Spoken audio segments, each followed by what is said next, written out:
कलकत्ता में। कौन सा गीत था वो? हिंदुस्तान में ब्रिटेन के लोगों के समर्थक बहुत बड़ी संख्या में रहे, और न सिर्फ ब्रिटेन के समर्थक रहे बल्कि अंग्रेजों के तलवे चाटने वाले घराने इस देश में रहे। अंग्रेजों की जी हजूरी करने वाले घराने इस देश में रहे, और जिन खानदानों ने अंग्रेजों के जितने ज्यादा तलवे चाटे, उन्हीं खानदानों का नाम इस देश में गर्व से लेते हैं लोग। जो अंग्रेजों के सबसे ज्यादा पिट्ठू बनकर रहे, जो अंग्रेजों के चरणों में साष्टांग बिछ जाते थे, ऐसे ही लोगों को इस देश के इतिहास में पढ़ाया जाता। और ऐसा ही एक खानदान था जो अंग्रेजों की गुलामी में आकंठ डूबा हुआ था। उस खानदान का नाम था टैगोर खानदान। और उस टैगोर खानदान का एक व्यक्ति था जिसका नाम था रविंद्रनाथ टैगोर। उस रविंद्रनाथ टैगोर ने जॉर्ज पंचम के स्वागत के लिए एक गीत लिख दिया था।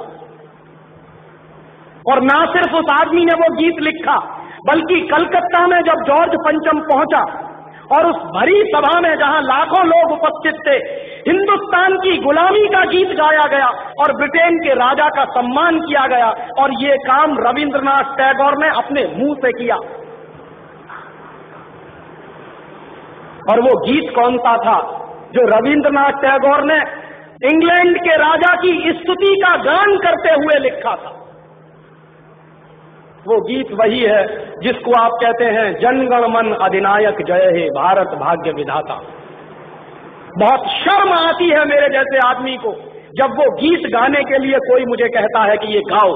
क्यों गाएं उस गीत को? रविन्द्रनाथ टैगोर तो चापलूसी करते थे अंग्रेजों की, रविन्द्रनाथ टैगोर तो चाटुकार थे अंग्रेजों के, और रविन्द्रनाथ टैगोर तो साइकोसेंट थे अंग्रेजों के। इसलिए उन्होंने अंग्रेजों के राजा के सम्मान में वो गीत लिखा था। मैं तो नहीं हूं, मुझे तो अंग्रेजों की चापलूसी से कोई मतलब नहीं। मैं तो अंग्रेजों का उससे ज्यादा विरोधी हूं जितना कोई हो सकता। लेकिन मेरे आजाद देश में उस गीत को बार बार गवाया जाए, ये मेरा राष्ट्रीय अपमान का प्रश्न है। और जिस गीत को अंग्रेजों के राजा जॉर्ज पंचम के स्वागत में गाया था रविन्द्रनाथ टैगोर ने, वही गीत 5 दिन पहले दिल्ली के एयरपोर्ट पर गाया गया महारानी के सम्मान में। आपने कभी ध्यान दिया है उस गीत के शब्द क्या हैं और उन शब्दों का मतलब क्या है? जन गण मन अधिनायक जय हे, हिंदुस्तान की जनता के मनों के अधिनायक तुम्हारी जय हो, ये मतलब है। जन गण मन अधिनायक जय है माने जॉर्ज पंचम तुम हिंदुस्तान की जनता के मनों के, जनता के गणों के अधिनायक हो, सुपर बॉस हो, इसलिए तुम्हारी जय हो। ये रविन्द्रनाथ टैगोर गा रहे हैं। भला इससे ज्यादा चाटुकारिता का दूसरा कोई प्रमाण मिल सकता? इससे ज्यादा साइकोफेंसी का दूसरा कोई प्रमाण आपको मिल सकता? और दूसरी लाइन है जनगण मन अधिनायक जय है भारत भाग्य विधाता, माने तुम भारत के भाग्य विधाता हो, माने हमारा भाग्य तुम लिख रहे हो। ये तो कोई भगवान से भी नहीं कहता है। लेकिन रविन्द्रनाथ टैगोर ने तो हिंदुस्तान के साम्राज्यवादी राजा का प्रतीक जो जॉर्ज पंचम था, उसको भगवान से भी ऊपर रख दिया था कि तुम तो भारत के भाग्य विधाता हो। पंजाब सिंध गुजरात मराठा द्राविड़ उत्कल बंग, विंध्य हिमाचल यमुना जंगा, उच्छल जलधि तिरंग, तब शुभ नामे जागे तब शुभ आशीष मांगे। माने पंजाब सिंध गुजरात मराठा द्राविड़ उत्कल बंग, ये सारा हिंदुस्तानी इलाका तुम्हारे लिए आशीष मांग रहा है। तब शुभ आशीष मांगे, तुम्हारी भलाई की प्रार्थना कर रहा है।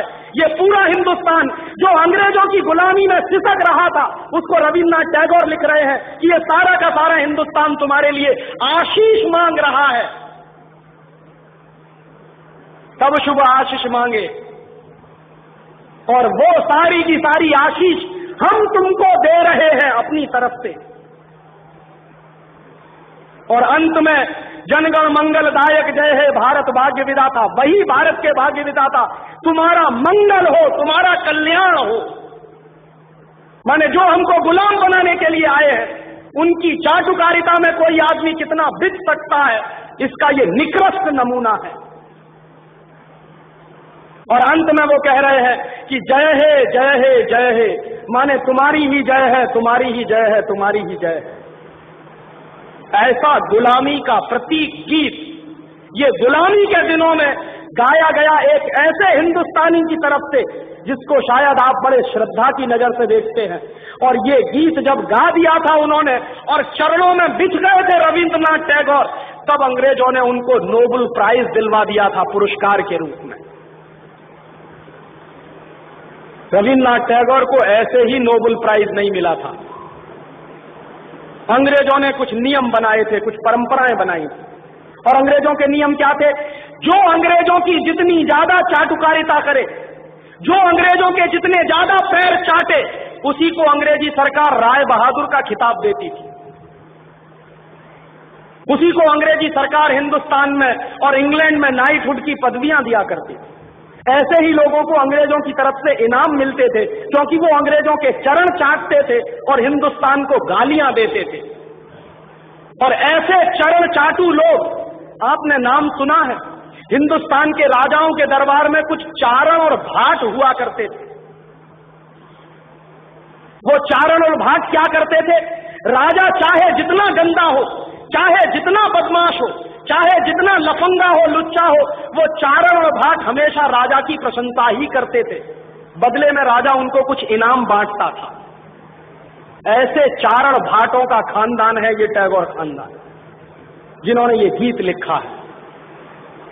और मेरा अंदर से रोम रोम कांप जाता है जब कोई मुझे कहता है कि राजीव भाई जनगण मन गाइए। क्यों गाएं? हिंदुस्तान का गीत नहीं है जनगण मन।